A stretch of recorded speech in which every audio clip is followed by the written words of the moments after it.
Добре дојдовте во најновото издание на Инфорегион. Во оваа емисија ќе ве запознаеме со големиот број на инфраструктурни проекти и инвестиции кои што моментално се реализираат во Прилеп. Се отвораат нови фабрики, се градат спортски сали, се реновира градскиот стадион Гоце Делчев, а исто така се реновира и општата болница во овој град. Со забрзано темпо се работи на првата фаза од изградбата на експресниот пат Прилеп градско. Ќе ве запознаеме исто така со еден уникатен спорт кој што стана вистински заштитен бренд за Прилеп, а тоа е болдарингот. Ќе ве однесеме и во највисокиот град на Балканот, за да видиме како се одвива осмата поред веќе традиционална манифестација Крушево етноград.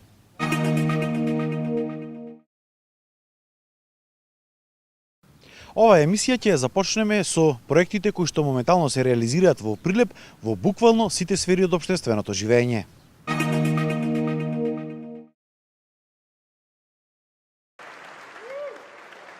Прилеп и официјално ја доби својата прва странска инвестиција.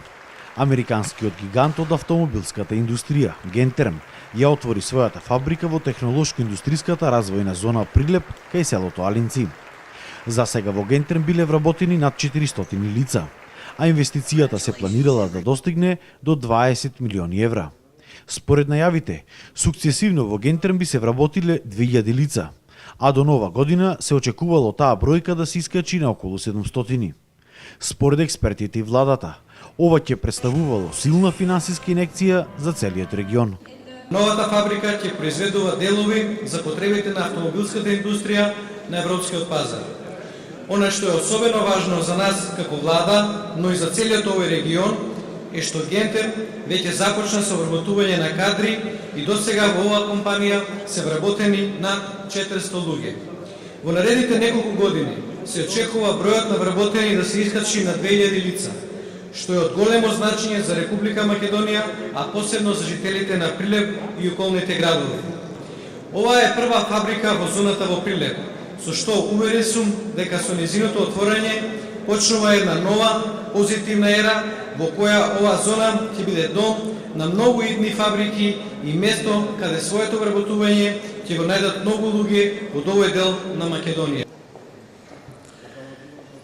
Веќе имаат над 450 вработени, а планот на компанијата е да достигне до 2000 лица. Произведуваат и ќе произведуваат компоненти за најпознатите брендови на автомобили од рангот на Мерцедес, BMW, Ферари, Ауди, Фиат, Форд и слично.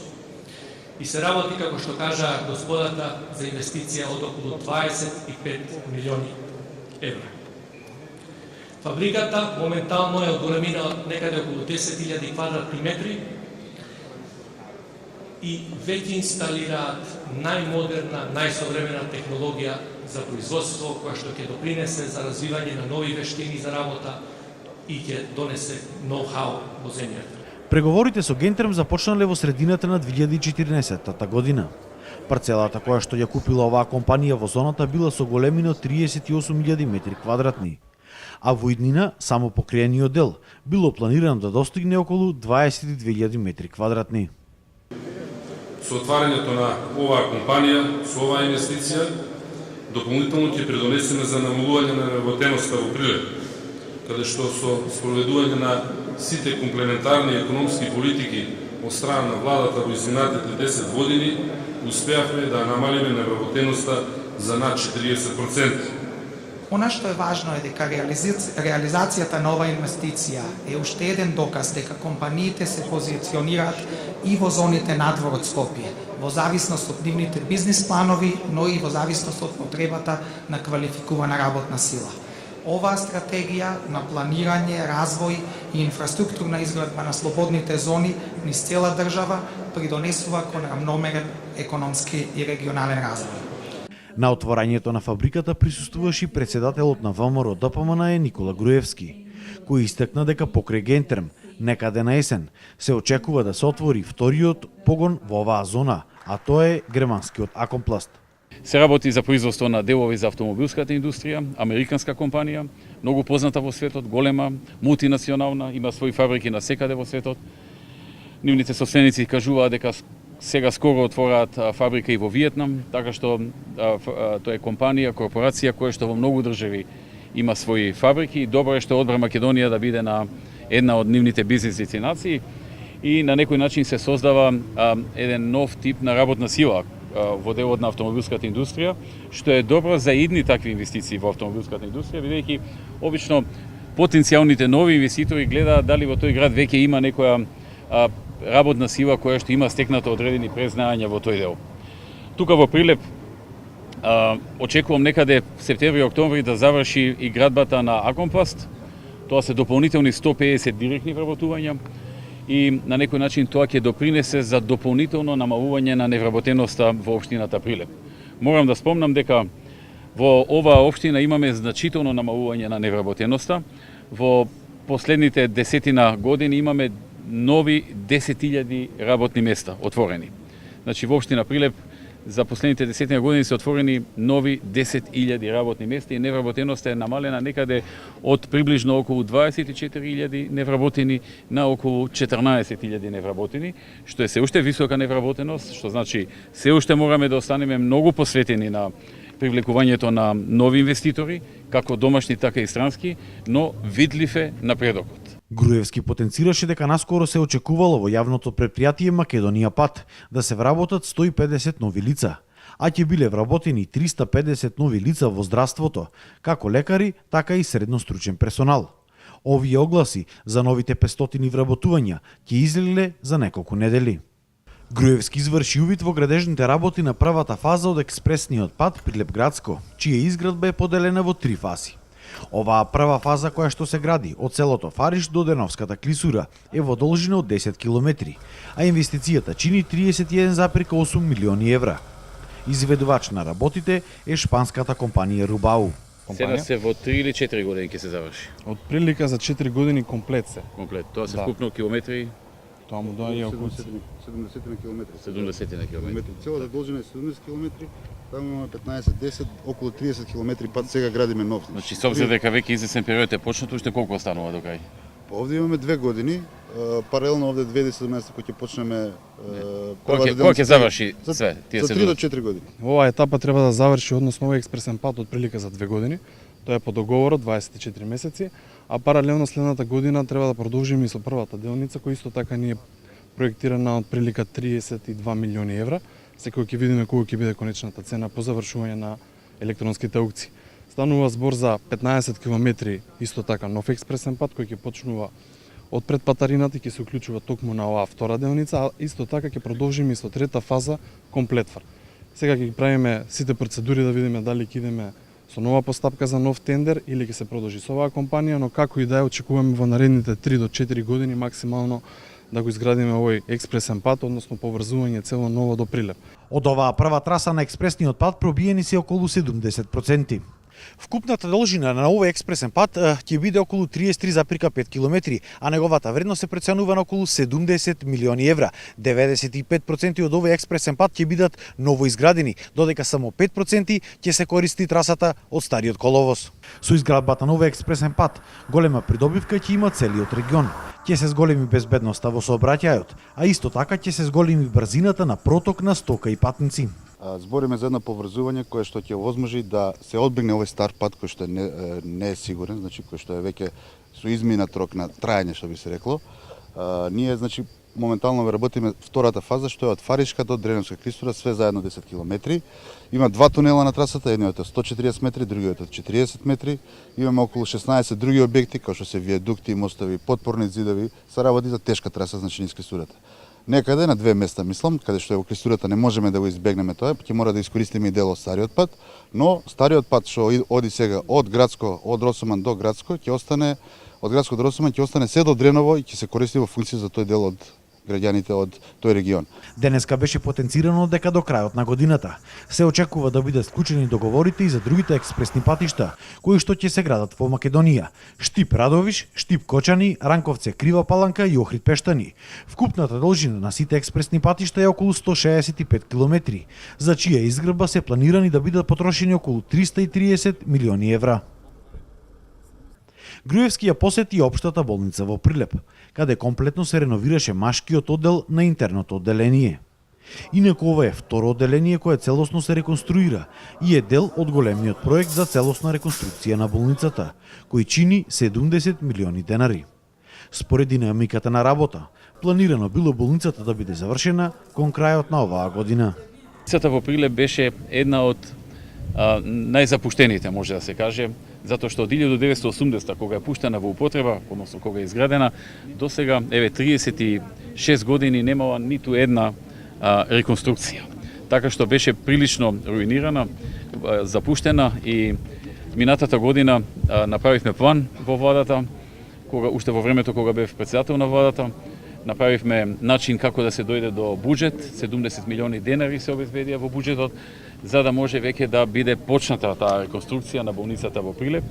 Во меѓувреме се помогна да болницата се деблокира, беше блокирана, имаше блокирана сметка. Таа се деблокираше и веќе реконструкцијата е во една длабока фаза. Две одделенија се целосно завршени и реконструирани. Имав можда да сретнам и некои пациенти кои што на нивно инсистирање сакаа да кажат дека навистина се задоволни од тоа што го гледаат, од тоа што е променето, од тоа што е реконструирано, бидејќи се работи за темелна реконструкција. Но болницата беше во таква инфраструктурна состојба да моравме да направиме нешто, имавме врска да преземеме и ова го направивме како резултат од заштеди што ги направивме од набавка на инсулин. Сериозно се намалија цените, истиот инсулин, истата количина, но поради зголемена конкуренција направивме заштеда. Од заштедите ја правиме оваа болница. Со проектот ќе биле опфатени сите одделенија на болницата, каде ќе се заменувале плафоните, подовите, ѕидовите, внатрешната дограма и осветлувањето. Во завршна фаза е на трети спрат увонос и грло. Се работи веќе и на хирургија, на втори спрат. Значи комплетно се работи. Заменише цела болница да се реконструира, така? Болничкиот дел. Но дел по дел за да не се затвори, но потребна е болницата. Не може одеднаш кај ќе одат пациентите. Значи сега се две одделенија завршени? Завршени. И сега кои идат наредни? Одиме по вертикала, надолу. Значи одиме на трети спрат увонос и грло, па на втори спрат хирургија, исто е и од десната страна. На краја за неколку дена го предаваме нервно одделение, слегува надолу интерно одделение женскиот оддел, слегуваме очно одделение и после за накрај летниот период август планираме, пошто помалце ќе има операции, да ги реконструираме операционите сали. Кога целосно ќе се заврши, како е планот? Мислам дека до крајот на годинава може би побрзо дека би требало да биде. Договорот е до крај на година, евентуално може би веројатно ќе биде и до крај октомври-ноември, да. Може. Одлично. Ова е реконструирана соба. Ова е комплетно реконструирано. Подот гледаме нов. Нови подови, плафони, ѕидови, нов инвентар, значи тоалетите се реконструирани. Во поголемите соби имаме и WC и туч кабини. Преходно и овие прозорите се сменети. Предходно се сменети прозорите. Да. Исто така биле набавени и повеќе нови медицински апарати во болницата. Како што се нов мамограф, по пауза од 9 години откако беше расипан стариот мамограф. Нов ехо-доплер апарат, нов операционен стол и светло за хируршките сали, како и 5 нови пациент монитори. Исто така, комплетно било уредено и одделението за физикална терапија во болницата. Освен на реконструкција на болницата, се работело и на доекипирање на кадарот во оваа установа. Досега биле пратени 18 лекари на специјализација, од кои што 3 во странство, а од септември исто така 6 лекари ќе бидат пратени на специјализација со кофинансирање. Беше истакнато и тоа дека од тие најавени нови 350 вработувања во здравството на ниво на Македонија. 6 лекари од нив ќе биле вработени во Прилеп.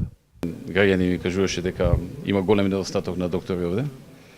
Ми спомна 350 и вкупно низ Македонија, така? Дека планираш. План за нови вработувања во вкупен број од 350, со посебен фокус ни цела држава, со посебен фокус на доктори и на сестри. Но и на останати, ки има дел и лаборанти, физиотерапевти и така натаму. И ова е една поголема бројка со која што треба уште дополнително се зајакнат кадровските потенцијали во здравството. До сега Сега ќе почне процедурата, така? Па ние веќе ја почнавме процедурата, доставуваат болниците барање до фондот и до Министерството за финансии, тоа е процедурата, ги добиваме. Не, побрзо сакаме, веднаш да ги распишеме. Да. Сакаме сега да по добивањето на согласноста од Министерството за финансии додиме веднаш со огласите. Не знам, прашање на веројатно неколку дена. За Прилеп се 6. Да. Лекари. За 6 лекари. Да, ќе има и медицински сестри, да. И со тоа ќе бидете покриени, така? Па мислам дека во со потребите. Добро би дошле. Не би билели добро би дошле. Моментално Прилеп е место каде се инвестира во сите сфери од општественото живење. економијата, здравството, образованието, но и спортот. Градскиот стадион Гоце Делчев се реконструира, а инвестицијата чини околу 1,2 милиони евра. Пари обезбедени од ФФМ и буџетот на локалната самоуправа. Освен тревникот, ќе се реконструирале и трибините и помошните простории. Со поставување на преку хетрик програмата со поставување на природна трева, со најмодерен систем за иригација и тренажен систем. Исто така илуминација, значи сега во фаза е почнавме со работа денеска на теренот. Значи во скоро време ќе поставувањето на рефлекторите и односно на прво на столбовите, потоа рефлекторите. И со тоа мислам дека е заеднички со општината, со градоначалникот Маријан Ристевски, дека ќе направиме еден стадион кој што го заслужуваат Прилепчани, значи како фудбалски град, како луѓе кои што ја сакаат победа и ќе имаме еден репрезентативен стадион овде во Прилеп, исто така во Штип, Тетово, Битола, во Скопје на нашиот тренинг центар. Скопје, Тетово, Битола, Штип, Прилеп, да. се 6. Значи 5 стадиони, значи ги Скопје правиме, да, и Тетово исто така. Тетово, да. Значи Тетово веќе ги поставивме рефлекторите, во Штип сме во фаза на поставување. Овде веќе почнавме денеска со реконструкција, за брзо време до октомври некаде ќе завршиме со теренот и со рефлекторите и очекуваме и градоначалникот во делот на кровната конструкција, на седиштата поставување и на делот на службени простори и собликувалните, дека ќе добиеме навистина модерен стадион, репрезентативен. А понатаму сакаме по пат на јавно-приватно партнерство да се изгради нова трибина, бидејќи е во центарот на градот, скоро стадионот, така да ќе има интерес од бизнис секторот, ако можат тогаш трибините да и користи градот, стадионот, клубовите, а собликувални, а другото. Така, значи за дел имате источни обезбедено, за дел нема, но понатаму. Да, ќе ги обезбедиме се сите. За околу да. 12.000 публика да има капацитет, доволно е за градот, мислам дека одлично. Таму нема трибина само. Да, на тој дел имаме деталниот план се работи и сакаме по пат на јавно-приватно партнерство, доколку може да се изгради трибина. Во градба и спортската сала која се гради во основното училиште Добре Јовановски, која треба да започне со работа од 1 септември. Инаку ова е четврта спортска сала која се гради во Прилеп за неколку години, а најавено е да бидат изградени уште 3 сали од овој тип. Беше потенцирано и тоа дека владата континуирано вложувала за развој на училиштата на ниво на Македонија. Ние имаме континуирани вложувања во училиштата во Македонија. Значи тоа е една од главните активности. Во огромен број на училишта се реконструирани. Сега неодамна започна третата фаза од вкупно 60 предвидени реконструкции на училишта оваа година.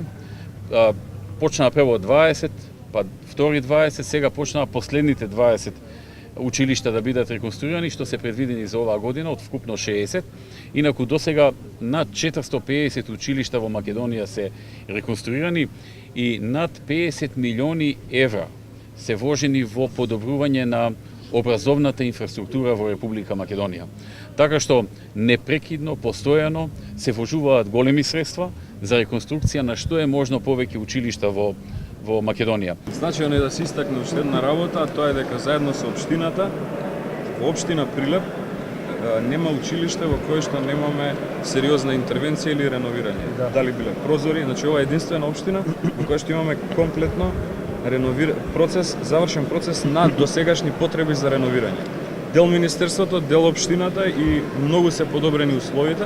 До сега се вложени преку 11-12 милиони евра во сите основни и средни училишта. Буквално на целата територија на општина Прилеп и во градот сите основни и средни училишта се реконструирани, меѓутоа и на територија на населените места. Дури каде што снимале 20-тројца ученици во селата со цел да ги задржиме луѓето да живеат таму, да не се иселуваат во град. Изградивме и модуларни училишта. Ние ги реконструиравме училиштата. И нижето музичко училиште исто е комплетно реконструирано. Годинава имаме и нови зафати. Купивме и клавир нов, за да може и професионални концерти да се одржуваат, нови инструменти, нов инвентар во училиштата. Меѓутоа, многу битно е што секоја инвестиција во образованието многу не значи, тоа е инвестирање во самите нас. Председателот на ВМРО ДПМН, освен Прилеп, го посети селото Големо Коњари, каде оствари средба со жителите и каде се асфалтираат голем број на улици и се гради нов плоштад.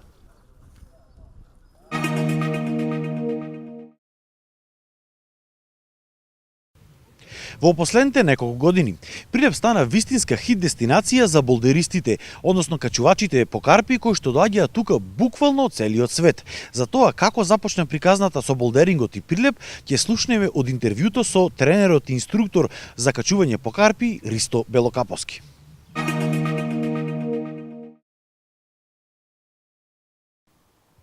Болдерингот е искачување на помали карпи без никаква опрема. Токму овој спорт стана вистински препознатлив бренд за Прилеп. А како дојде до сето тоа, ќе поразговараме со инструкторот и тренерот за болдеринг Ристо Белокаповски. Господине Белокаповски, како започна целата приказна околу болдерингот и Прилеп? Може да се каже дека беше спонтано.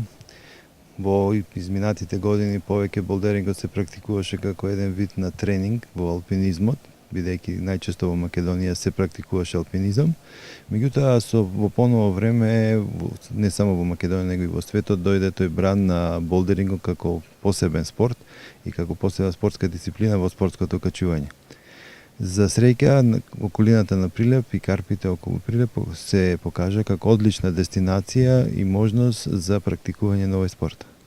Се наоѓаме на еден таков локалитет, а тоа е Маркови кули, еден од локалитетите кој што е една од дестинациите каде што доаѓаат болдерите. Зошто баш токму овие локалитети? Што е она посебно во овие карпи?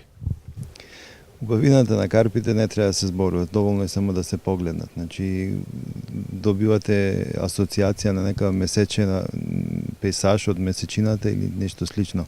Вулканските карпи кои што вулканите пред милиони години ги изфрлиле од натрешноста на земјата, а потоа ерозијата на ветрот, сонцето и водата го направила она што сега можеме да го гледаме овдека. Исто гранитната структура е идеална за ваков тип на искачување и формите кои што се добиени од претходната ерозија. Прилеп, значи целиот локалитет од Маркови кули преку манастирот Трескавец до подножјето на Камена баба се одличен материјал и можеме да кажеме словно дека после повеќе годишно искуство и комуникација со болдераши од целиот свет, значи прилепските карпи се едни од 10 најдобри терени за качување во Европа. Како што претходно спомнавме, болдерингот е спорт каде што се искачуваш на карпите, но без опрема. Освен само еден душек кој што служи како заштита да не падне оној качувач по карпи. Да, што се однесува до самиот спорт болдеринг, добро кажа, значи тоа е искачување без да се употребуваат заштитни помошни средства како што е во алпинизмот, појаси, јажиње и така натака. Овдека е дозволено на слободата на искачувањето, на слободата на движењата и овдека во болдерингот движењата се можне екстремни, можне слободни, и тоа е практично убавината. Единствено што користи качувачот, тоа се патиките за качување и магнезиумот кој го подобрува контактот со карпата. Заради безбедност сепак се користат тие душети или крешпеди, така популарно наречени, и тоа и с помошта на партнерот кој што во случај на пат врши само насочување на качувачот да доскокне на самиот душек. Имаше повеќе меѓународни надпревари во текот на изминативе години тука во Прилеп. Како почна болдерашите од целиот свет да ја откриваат оваа дестинација? Кога прв пат? Мислам дека интересот за Прилеп се побуди некаде околу 2008 година. Во тој период градот го посетија сосема случајно група на качувачи од Словенија. Потоа тоа се расшири на интернет и како што знаете интернетот е еден медиум кој што брзо ги шири информациите. До тие информации, фотографии, први видеа доаѓаат и други качувачи од држави од европскиот континент, Швајцарија, Франција, Италија, Германија и така натака. И за брзо време почнаа да доаѓаат, да не контактираат, да комуницираат со нас, да почнеме да го развиваме овој спорт и во нашиот град. Исто така да ги чистиме, да ги подготвуваме новите линии, новите камења за идните искачувачи. Колку странски посетители доаѓаат годишно да уживаат во качувањето по овие карпи? Бидејќи ние сме релативно јужно позиционирани, значи сезоната за качување е кај нас во пролет и есен. Значи почнувајќи од март месец па до јуни месец и потоа има една заради летниот период пауза и потоа од средината на септември до крајот на годината. Овде доаѓаат качувачи како што напомнав веќе од сите крајеви на светот, така да некаде околу 200-300 качувачи во текот на годината пасионирани специјално доаѓаат и го посетуваат Прилеп за да можат да се искачуваат. Дали имаме и официјални надпревари кои што се одржуваат тука во текот на годината? Ја би рекол дека официјални надпревари како надпревар на искачување на природна карпа немаме, меѓутоа ние организираме манифестации кои што се една во пролет Крали Марко Болдер фестивалот. Тоа е собир каде што идејата е да се чистат и отвараат нови линии, исто време да се промовира Прилеп и од подрачјето како болдер дестинација. Исто така имаме една манифестација во есен, која што исто така е од таков карактер и се обидуваме да ги промовираме овие убавини кои што ги имаме ние. Кои се перспективите за развој на овој спорт тука во Прилеп и што треба да направиме за уште повеќе да се промовира градот како дестинација за овој спорт? Перспективите се големи. Не го кажувам само тоа јас, него го кажува сите кои доаѓаат. Значи огромна е површината. Само да споменем, значи не се ограничуваме повеќе само на терените околу градот. Значи сега се отворија нова болдер дестинација и во Мариово, што само по себе кажува дека има огромен потенцијал.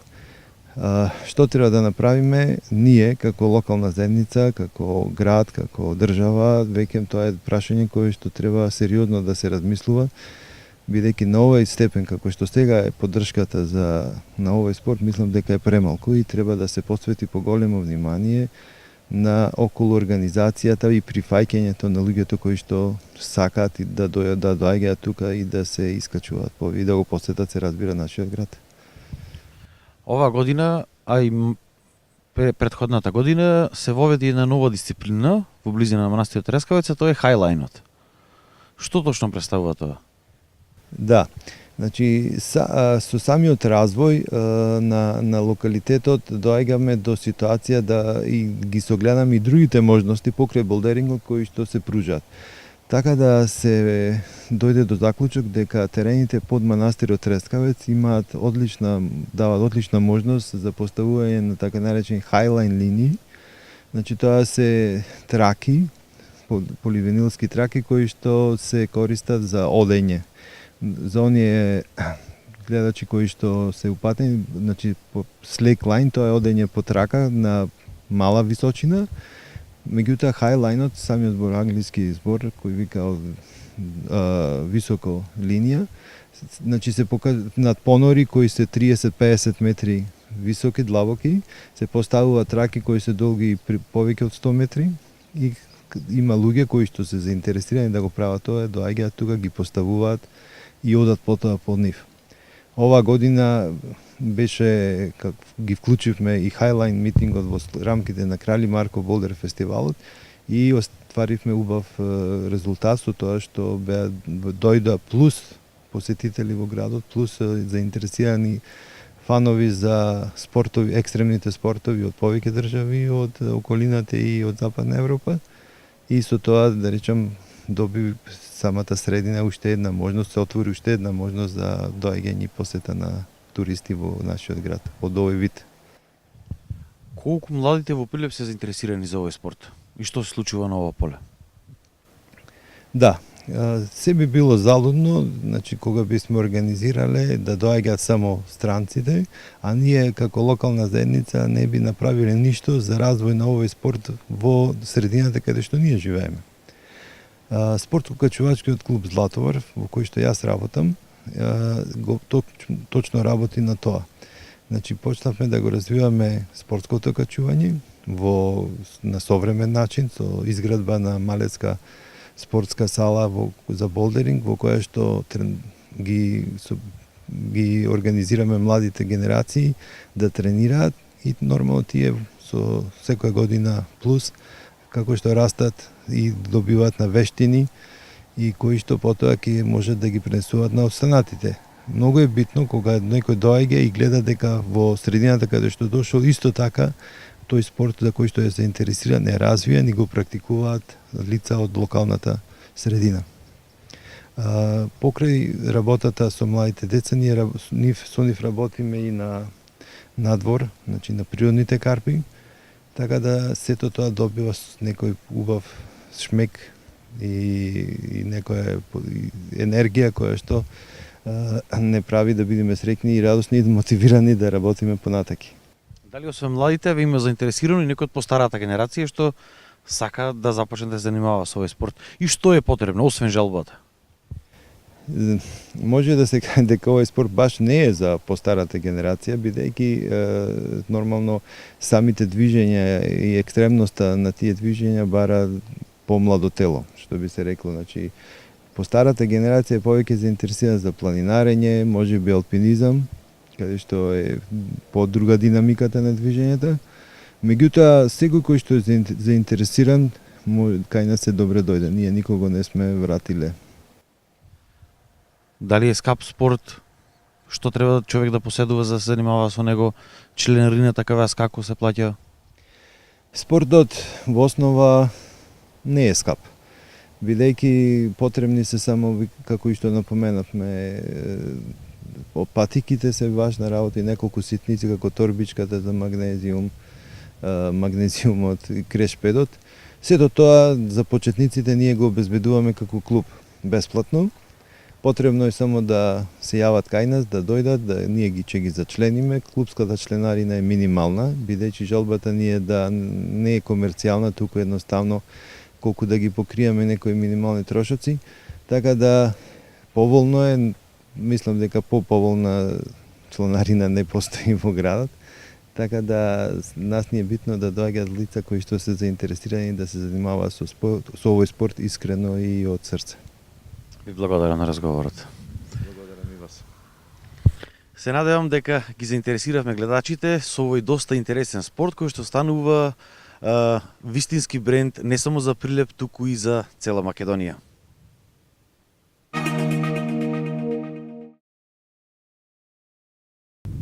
Деновиве во Крушево започна манифестацијата Крушево етноград, која што представува една уникатна туристичка атракција не само за Македонија, туку и за пошироките балкански простори.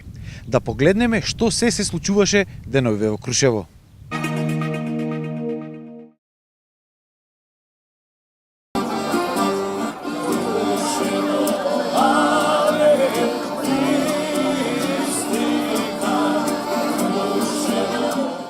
Комитите, турците, чорбаджиите, дамите во староградски облеки се рашетаа низ Крушево. Градот доживеа вистински историски времеплов и се врати во времето на Илинденското востание. Во Крушево започна 8-та поред веќе традиционална манифестација Крушево етноград, која што представува вистински уникатен бренд за цела Македонија. Одна што за жителите на Вевчани представува Вевчанскиот карневал, тоа за Крушево представува Крушево етноград. Манифестацијата Крушево етноград која годинаве одржуваме традиционално веќе по 8 пат. Манифестација во која жителите на Крушево облечени во староградска носија го живеат својот секојдневен живот и својата работа, меѓутоа представуваат туристичка атракција да дојдат туристите, посетителите преку тоа таа староградска носија, сакаме да го доловиме духот на едноминато време, духот на занаетите, духот на чаршијата, традицијата, културата, обичаите, она што се живеело пред кон крајот на 19-тиот и 20-тиот век. Јас се чувствувам многу горда заради тоа што Крушево е еден град со голема историја, традиција и култура. Таа традиција, историја и култура денес можеме да ја покажеме за многу кратко време, да доловиме дел од нашата традиција, облечени вака во овие стари фустани кои што ги доловивме од шкафовите на старите баби и дедовци кои што зборуваа многу и кажуваа многу приказни, и тие фустани, тие модели ни послужеа за денес барем малце да ја доловиме нивната креација и да бидеме облечени и да го кажеме нивниот живот што порано го живееле пред 100 години и на нашите млади генерации да го доловиме. Ова е атракција за сите граѓани, посебно голема гордост за граѓаните на Крушево, голема гордост за цела Македонија, па и сите кои што доаѓаат да не гледаат, мислам дека му е многу интересно и значајно и може да кажуваат понатаму многу нешта. Од општината велат дека манифестацијата привлекува голем број на странски и домашни туристи и дека уште сега веќе биле резервирани голем дел од сместувачките капацитети. Не само за граѓаните на Македонија, туку и за граѓаните од Европа и од целиот свет представува една интересна манифестација и токму за овој период кога се одржува Крушево етноград, вилите, хотелите, приватното сместување веќе е преполно, затоа што само по себе е една интересна манифестација која сака туристите да ја видат и да доловат што не се случувало порано во Крушево. Како млад човек, колку си горда на своето минато? Како млад човек сум многу горда на своето минато, затоа што минатото уствари ни е едно нешто од кое треба да учиме како треба да живееме во иднината и познавајќи како живееле нашите баби и дедовци во минатото, така ние ги воспитуваме и нашите деца во иднина да живеат во истиот тој дух на соживот, на разбирање, на заедништво, како што живееле и нашите предци. Крушевчани со гордост ја представуваат својата историја, култура и традиција. Крушевчани велат дека се особено горди на оваа манифестација која што представува вистински уникатен раритет не само на Балканот, него и на пошироките простори, затоа што преку неа можат да ги пренесат историјата, традицијата и фолклорот не само на своите деца, туку и на сите посетители кои што доаѓаат во највисокиот град на Балканот. Јас сум горда како крушевчанка што учествувам во етноградот, еве веќе по 8 пат учествувам. Оваа манифестација значи продолжување на традицијата, на старите обичаи, на старите крушевски носи. Јас сум горда се чувствувам затоа што сум правнука на Никола Карев од фамилијата Каревци. Исто така и ние се собравме тука да обележиме денот етноградот, да се вратиме назад пред многу години и да се чувствуваме како тогашните жени или мажи и така натаму. Дали секоја година учествувате на етноград? Учествувам, но не секогаш во опрема во староа носија, а инаку цело време учествуваме. Сите, цел град учествува. Но за жал сепак велат дека младите не сакаат многу да се занимаваат со фолклорот и со традицијата. Колку сега младите ја зачувуваат таа традиција? Се трудат да ја зачувуваат, меѓутоа сега живееме во едно модерно време кога се трудат се помалку и помалку да ги носат тие носи, тие фустани кои навистина значат цело богатство за нас и за нашата Македонија и за нашето Крушево посебно, кое беше прочуено по тие традиции, обичаи и носи сепак. Ако младите не сакат, како ќе зачуваме традицијата? Па се трудиме. Се трудиме да им го пренесеме тоа, еве ги. Меѓутоа тоа е само кратко за некои манифестации. За жал. И угостителите се надеваат дека оваа манифестација ќе донесе голем број на посетители и се надеваат на уште поголем профит. Етноградот е многу значаен за Крушево, очекуваме туристи и посетители од целиот Балканот пошироко. Манифестацијата секоја година е се подобра и подобра, многу голема посетеност на туристи. Очекуваме дека годинава ќе ги надмини ланските очекувања и ќе се зголеми тој број. Оваа сезона како е со странски гости во Крушево и од каде се? Па ова година има претежно многу странци параглајдеристи, кои што претходниот месец беа дојдени 200 души. Очекуваме овие дена дојдат уште нови 200 души, па до крајот на август мислам дека ќе има уште повеќе. Во претходниот период Крушево беше преполнето со туристи од страна на летачите со европското и светското првенство во змајарство. Така тоа сега се поврзува и со манифестацијата Крушево етноград, која што традиционално почува денеска на 26.7. Гостите веќе ги има, полни се рестораните, градот раздвижен, имаме посета. Имаме и нашите деца кои што се облекуваат во комитска облека, па во чорбаджи, имаме влашка носија, крушевска стара носија. Секоја година манифестацијата се повеќе и повеќе се подобрува и посетеноста се зголемува. Очекуваме оваа година да биде поголема од ланската година. Во Крушево моментално се одржува и светско и европско првенство во змајарство. Градот е преполн и со вакви странски туристи.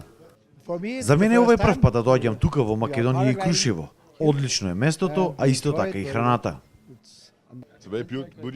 Ми се допаѓа Крушево. Многу е добро место за летање на параглайдери. Прв пат сум тука и е супер. Ние сме од Унгарија. Секоја година доаѓаме тука и се е одлично. Местото, луѓето, храната, а особено условите за летање на параглайдери. Специјално пак за овие манифестации во овој период од годината се враќаат и нашите селеници од странство. Ние сме родом од Македонија. Живееме во Австралија, Мелбур. Па скоро сме таму 40 на години и кусур. Па често доаѓаме за овие важни и убави денови овдека во Крушево. Се осеќаме како родно место секогаш, ако сме во толку години таму. И со овие стари убави ни што ги гледаме овдека, ни се продолжува живот и на понатаму. Во склоп на манифестацијата Крушево етноград се одржува и саем на ракотворби, каде учество зеде и младата Елена Танасоска, која што изработува оригинални и уникатни ракотворби со срамен конец. Ова го работам веќе неколку месеци. Почнав од самата жилба, можам да кажам дека е креативна работа, но и заморна. Најпрво треба жилба за оваа работа и трпение, бидејќи без трпение и заморува, бидејќи одсјајот на срмата и лепакот го прават своето и не може од повеќе од неколку часа не може да се работи. Едно вакво дело како што е конјот со крилја, колку време се изработува? Па, околу една недела. Колку часови ден од работа? 4 до 5. На саемот со своји производи беа застапени жените од Сдруженијето за заштита на традицијата Цвет од Крушево. Ние постоиме ко организација Жени Цвет 20 години. И овие модели што имаме, ние само си ги измислуваме. Нешто од стариот, престари го поновуваме моделот да не замени традицијата, да ја имаме на младите, да ја оставиме. И се ова сето е наше, од организација во Жените Цвет. Работевме за Клайн Рид, перничи направевме, блузи за Италија работевме. Сега понема работа, послабно, ама па ние си се дружиме, си постојуваме и пак си правиме по нешто. Рачи работи да не умри занатот, да го ставиме по нашите, за нашите деца, внуци, да знаат што сме работеле пред толку години. Манифестацијата ќе трае во наредните 7 дена и е предвесник на илинденските чествувања во Крушево.